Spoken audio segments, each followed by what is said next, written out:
বললাম, বিজেপির লোকজন, আরএসএস এর গুন্ডারা তাদের বাইক বাহিনী যদি আমাদের ঝান্ডার কথা না বোঝে, তাহলে এই ঝান্ডার সঙ্গে বাঁধা যে ডান্ডা, সেই ডান্ডার ভাষার সাথে বোঝাতে হবে। সাথী সভাপতি, মঞ্চে উপস্থিত এসএফআই, ডিওয়াইএফআই, টিওয়াইএফ, টিএসএফ এর নেতৃত্ব উপস্থিত রয়েছেন, এই অঞ্চলের গণতান্ত্রিক আন্দোলনের নেতৃত্ব এবং যে সমস্ত কমরেডরা, সাথীরা, বন্ধুরা আজকে আমাদের এই সভা এবং মিছিলে উপস্থিত রয়েছেন, প্রত্যেকে আমাদের তরফ থেকে সংগ্রামী অভিনন্দন, লাল সালাম। সব কমরেডরা বসতে পেরেছেন? বসতে পারেনি, পারবেন না। এইটুকুনি ছোট জায়গায় আমাদের ধরানো যায় নাকি? বামপন্থীদের এইটুকুনি ছোট জায়গায় ঘিরে ফেলা যায়? এই যে সরকার, বিজেপির যে সরকার, এরা ভেবেছিল আমাদের যদি এই ছোট্ট জায়গাটা, এইটুকুনি জায়গায় আমাদের মিটিং করতে বলে, তাহলে হয়তো আমাদের কমরেডরা কম আসবে। ওই ওদের নেতা বলেছে, এখন তো অবশ্য নেতা নেই, মুখ্যমন্ত্রী ছিলেন, এখন কমরেড বলছিলেন আগরতলা এখন খালের জলে তিনি গড়াগড়ি খাচ্ছেন। বিপ্লব বাবু বলেছিলেন যে বামপন্থীদের বঙ্গোপসাগরে উনি ছুড়ে ফেলবেন। আমরা বিপ্লব দেবকে বলছি, ওনার বাড়িতে যদি টিভি থাকে, ফেসবুক থাকে, তাহলে একবার বিলোনিয়ারি জনসভা দেখুক। বঙ্গোপসাগরের ঢেউ ওনার পায়ের কাছে এসে আছড়ে পড়েছে।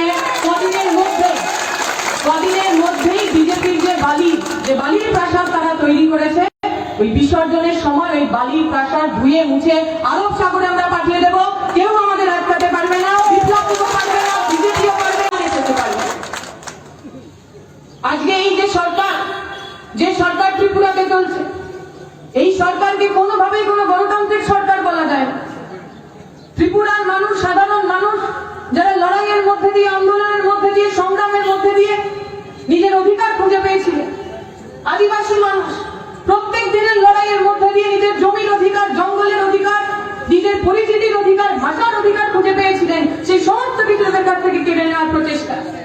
কমরেডরা বলছিলেন, আজকে যাদের জন্য, আজকে যে শহীদদের স্মরণে আমরা সভা করছি, সে রাজেশ্বরের কথা, সুমিত্রার কথা, দেবদারুতে যেখানে তাদের বাড়ি, যেখানে তাদের খুন করা হয়েছিল, আজকে নাকি সেখানে যখন আমাদের কমরেডরা তাদেরকে মাল্যদান করতে গেছেন, একটু ফুলটুকুনি দিতে গেছেন শহীদ স্মরণে, তাদেরকে মারধর করা হয়েছে, ফুল পর্যন্ত দিতে দেওয়া হয়নি। যে বিজেপির ছোট বড় মেজ নেতারা আমাদের কথা শুনতে পাচ্ছে, তাদেরকে একটু বলে রাখে, সময় আসলে কারোর একরকম যায় না।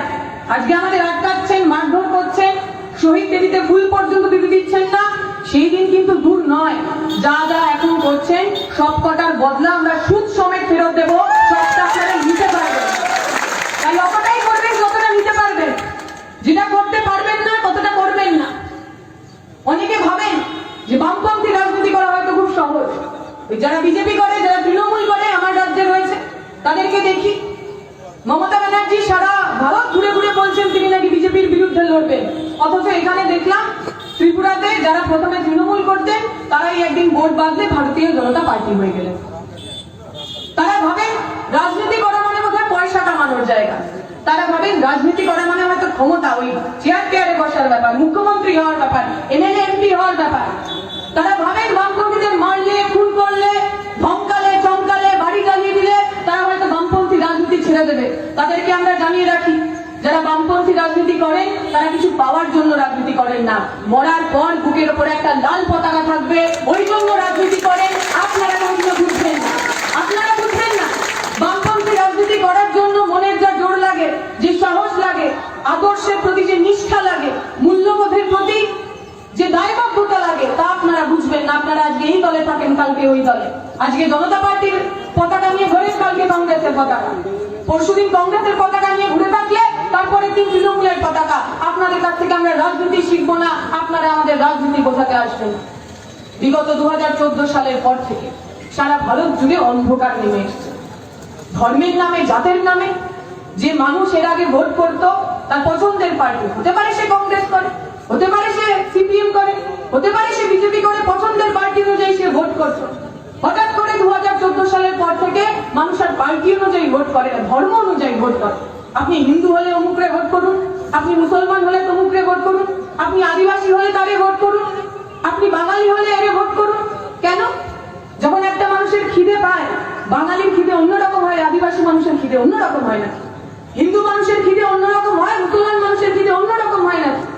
আপনার বাড়ির ছেলেটা মেয়েটা পড়াশোনা করার পর যখন চাকরি পায় না, দিনে দিন বাড়িতে বসে হতাশাগ্রস্ত হয়ে আত্মহত্যা করতে বাধ্য হয়?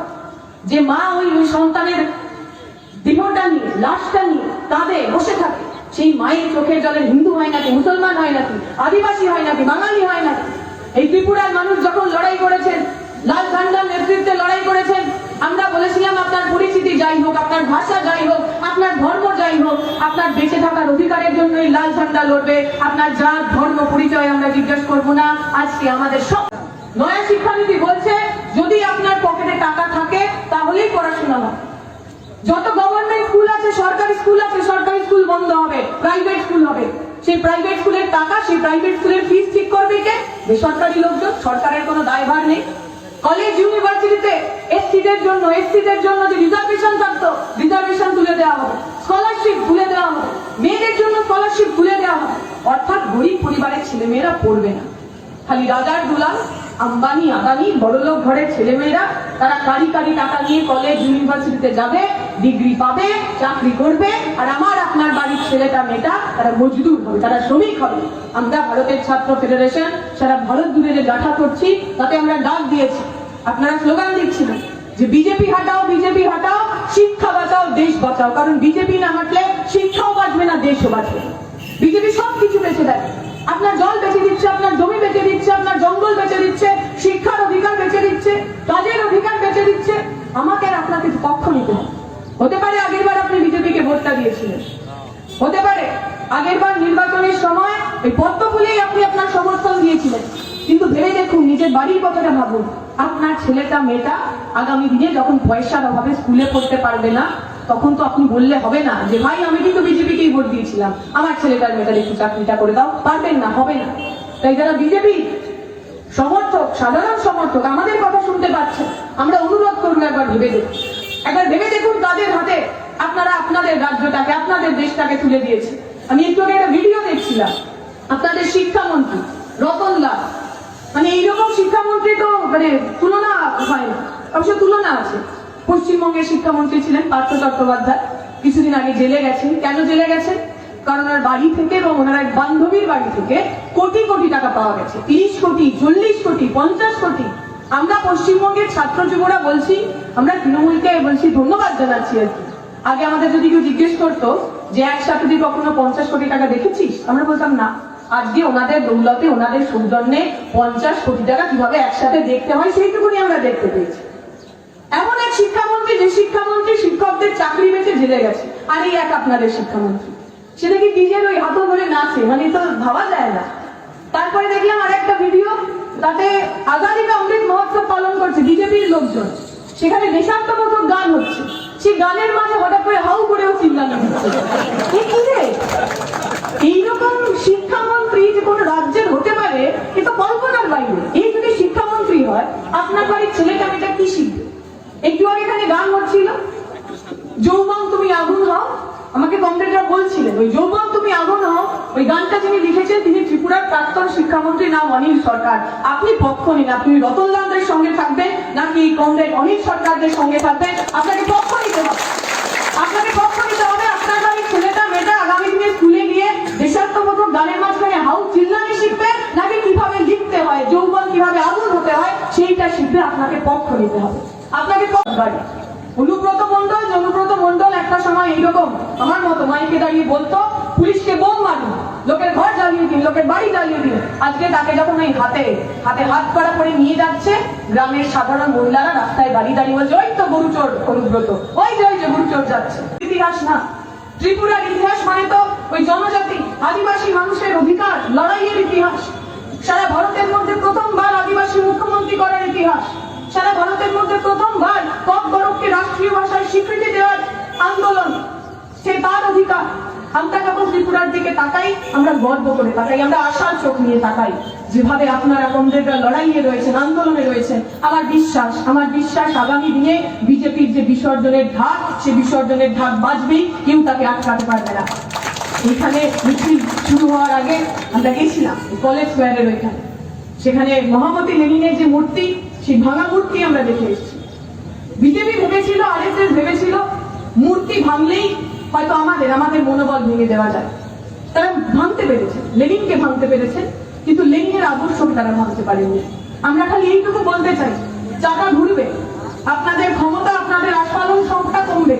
আমরা যখন ক্ষমতায় আসবো, আমরা কোনো মূর্তি ভাঙবো না, আপনাদের শ্যামাপ্রসাদের মূর্তি, অমুকের মূর্তি, তমুক মূর্তি, সেই মূর্তির গায়ে আমরা হাত দেবো না। কিন্তু বিজেপির অত্যাচারের এই যে মাজা, এই মাজা আমরা ভেঙে রেখে দেবো, কেউ আমাদের আটকাতে পারবে না, এই কথা আমরা এখান থেকে বলতে চাই। কারণ লেনিন, সুভাষচন্দ্র বোস বা ভগৎ সিং এরা কেউ কোনো ব্যক্তি, এটা একটা আদর্শের নাম। সারা বিশ্বের মুক্তিকামী মানুষ কমরেড লেনিনের দিকে তাকিয়েছিলেন। গরিবী থেকে মুক্তি, অশিক্ষা থেকে মুক্তি, স্বপ্নের নাম ছিলেন কমরেড লেনিন। তাই ওই লেনিনের মূর্তি ভাঙা যায়, লেনিনের মূর্তি শেষ করে দেওয়া যায়, কিন্তু লেনিনের বিশ্বাস করা আমাকে, আপনাকে, এই ভারতের এই ত্রিপুরার বামপন্থীদের শেষ করা যায় না, খুন করেও শেষ করা যায় না, ঘর জ্বালিয়েও শেষ করা যায় না। আগামী দিনে এই ত্রিপুরার মানুষ সেই কথা স্পষ্টভাবে বিজেপি দুদিনের আগের কথা মনে করিয়ে দিতে চাই। যখন আমাদের সর্বভারতীয় জাথা ত্রিপুরাতে এলো, প্রথমে তারা আগরতলা এসছে এবং তারপরে কুমারঘাট, সেই কুমারঘাটে পুলিশও চেষ্টা করেছিল, ব্যারিকেড তৈরি করেছিল। পুলিশ লাঠি নিয়ে, বন্দুক নিয়ে, ওই কিসব কিসব জিনিসপত্র পরে, বুট পরে, মাথায় হেলমেট পরে তারা দাঁড়িয়েছিল। যে এসএফআইকে এর আগে নাকি এগোতে দেওয়া যাবে না। আমার কমরেডরা, এসএফআই এর কমরেডরা এই সাদা লাল ঝান্ডাটা কাঁধে নিয়ে ওই ব্যারিকেড চুরমার করে এগিয়ে গেছিল। আমরা বলতে চাই, আগামী দিনে যেখানে যেখানে আমাদের বাধা দিতে চাইবেন, বাধা দিলেই বিরোধ বাড়বে, বাধা দিলেই সেই ব্যারিকেড চূর্ণ হবে। কোনো বিজেপির পুলিশের এতটুকু ক্ষমতা নেই আমাদের মিছিলকে, আমাদের উদ্ভূত যৌবনকে তারা আটকাতে পারে, তার অধিকার নেই। আমরা দেখলাম বিলকিস বানুকে 6 জন মিলে, 10 জন মিলে গণধর্ষণ করেছিলেন। 6 মাসের অন্তঃসত্ত্বা ছিল তখন বিলকিস। তার পেটের মধ্যে যে বাচ্চাটা মারা গেছে, চোখের সামনে তার 6 বছরের বাচ্চাকে খুন করেছিল, চোখের সামনে তার বাড়ির বাকি সবাইকে খুন করেছিল ওই বিজেপির লোকজন, ওই আরএসএস এর লোকজন, ওই হিন্দুত্ববাদী লোকজন। আজকে তাদের সবাইকে আজাদিকা অমৃতসর পালন করতে গিয়ে সবাইকে তারা মুক্ত করেছে। বিজেপির এমএলএ তিনি বলছেন, মাইকে বলছেন, ক্যামেরার সামনে বলছেন, হতে পারে ওরা গণধর্ষক, কিন্তু ওরা খুব ব্রাহ্মণ মানুষ, ওরা খুব পণ্ডিত মানুষ, ওদের সংস্কার খুব ভালো, তাই ওদের ছেড়ে দেওয়া হয়েছে। আপনি বুকে হাত দিয়ে বলুন তো, যে স্বাধীনতার জন্য লাখ লাখ মানুষ যে জীবন দিয়েছে, যে স্বাধীনতার জন্য শহীদ হলেন শহীদ ক্ষুদিরাম, সেই স্বাধীনতা কি এইরকম ছিল? আমরা বলছি আমাদের এই স্বাধীনতাকে, এই দেশের যে সার্বভৌমত্বকে, তাকে বাঁচিয়ে তুলতে হবে, বিজেপিকে হটাতে হবে। বিজেপি যে স্বাধীনতার কথা বলে, সেই স্বাধীনতা খালি ধর্ষকদের জন্য স্বাধীনতা, সেই স্বাধীনতা খালি দঙ্গাবাজদের জন্য স্বাধীনতা, সেই স্বাধীনতায় আমার আর আপনার নাম লেখা নেই। আমরা বলছি গণতন্ত্রের কথা। গণতান্ত্রিক দেশে শুধুমাত্র নির্বাচনী গণতন্ত্রের শেষ কথা নয়। আপনার রাজ্যে তো নির্বাচনটুকুও হয় না। নির্বাচনের আগে সন্ত্রাস, নির্বাচনের দিন সন্ত্রাস, মনোনয়নের দিন সন্ত্রাস, প্রতিদিন প্রতিনিয়ত মানুষের যে কথা বলার অধিকার, সিদ্ধান্ত নেওয়ার অধিকার, ভোট দেওয়ার অধিকার, সেটাকে তারা কেড়ে নেওয়ার চেষ্টা করে। আমরা বলি এমন গণতন্ত্র আমাদের চাই না। আমাদের এমন গণতন্ত্র চাই যে গণতন্ত্রে আমি আর আপনি, আমরা সমান সমান হয়ে মাথা উঁচু করে কথা বলতে পারবো। আমরা বলছি সমাজতন্ত্রের কথা। কেন সমাজতন্ত্র জরুরি? কারণ যে নয়া শিক্ষানীতির বিরুদ্ধে আমাদের লড়াই, যে সরকারের বিরুদ্ধে আমাদের লড়াই, যে নয়া উন্নয়ন নীতির বিরুদ্ধে লড়াই, তারা তো সবটা বেঁচে দিতে চায়, সবটা বাজারের হাতে। শিক্ষা ওই বাজারের মুরগি, মাছ, মাংসের মতো হবে। যার পকেটে বেশি টাকা সে ভালো শিক্ষা, যার পকেটে কম টাকা, আমার পরিবার, আপনার পরিবার, আমাদের জন্য শিক্ষা থাকবে না। নয়া শিক্ষানীতির মতো শ্রম কোড তারা যে লাগু করতে চাইছে, সেই শ্রম কোডে এতদিন ধরে আপনার কাজের সমস্ত অধিকার, 8 ঘন্টা কাজের অধিকার, মাতৃকালীন ছুটির অধিকার, সবটা কেড়ে নেওয়া হয়। ত্রিপুরাতে অলরেডি বৃদ্ধ ভাতা, সেই বৃদ্ধ ভাতা শেষ করে দেওয়া হয়েছে, পেনশন শেষ করে দেওয়া হয়েছে। বিজেপি আরএসএস যে রাজনীতি করতে চায়, সে রাজনীতিতে এতদিন ধরে আপনার একটু একটু করে আন্দোলনের ফসল যে অধিকারগুলো, সেই অধিকারগুলো তারা কেড়ে নিতে চায়। আমরা আপনাদের কাছে আপিল করছি, আমরা বলছি আসুন না আমাদের সঙ্গে, আসুন আমাদের সঙ্গে। যে লড়াইয়ের কথা আমরা বলছি, এই শুধু বামপন্থীদের লড়াই নয়, এই সাধারণ মানুষের লড়াই, আপনার লড়াই, আমার লড়াই।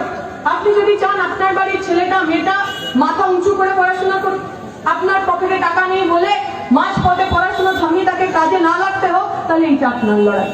আপনার যদি মনে হয় আপনার বাড়ির মানুষ, যে মানুষ কাজ করতে যায় 8 ঘন্টা, 10 ঘন্টা, 12 ঘন্টা কাজ করে, কিন্তু তার পকেটে টাকা এসে পৌঁছায় না, সেই মানুষটার জন্য এই লড়াই।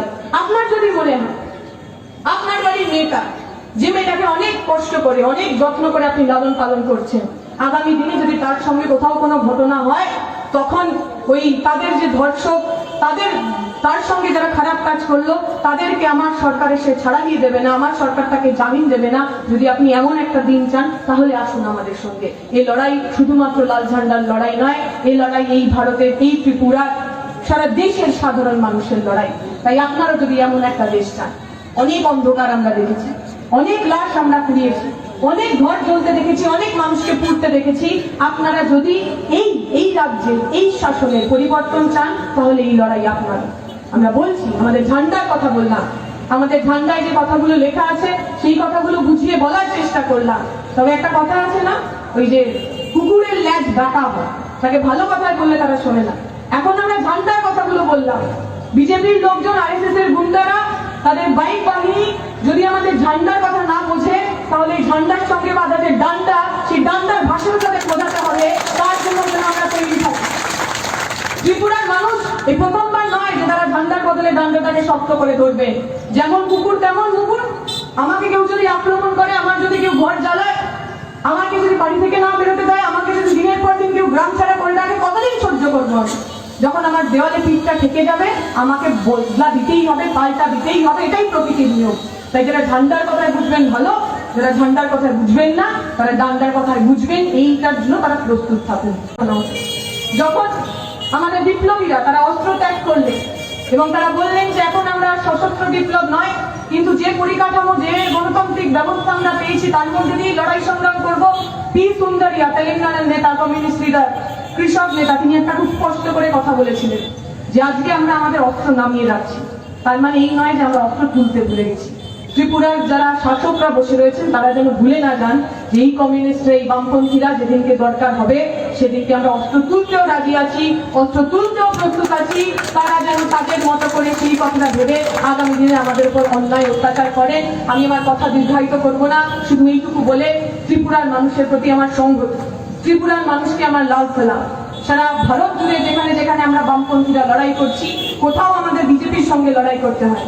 হ্যাঁ, এটা ঠিক, পশ্চিমবঙ্গে তৃণমূল রয়েছে, তারাও একটা ফাঁসিবাদী কায়দায় রাজনীতি করার চেষ্টা করে, ধর্মের নামে রাজনীতি করার চেষ্টা করে, নির্বাচন হতে দেয় না, দুর্নীতি করে, মানুষকে মারধর করে, ঘর জ্বালিয়ে দেয়। কিন্তু আমরা বুঝি ফাঁসিবাদী একটা সংগঠন, যে সংগঠন আরএসএস, যে সংগঠনের মাথা ওই ওপরে বসে রয়েছে দিল্লিতে, এবং সেই একই সরকার যখন রাজ্যে থাকে তার বিরুদ্ধে লড়াইটা অনেক অনেক অনেক গুণ কঠিন হয়।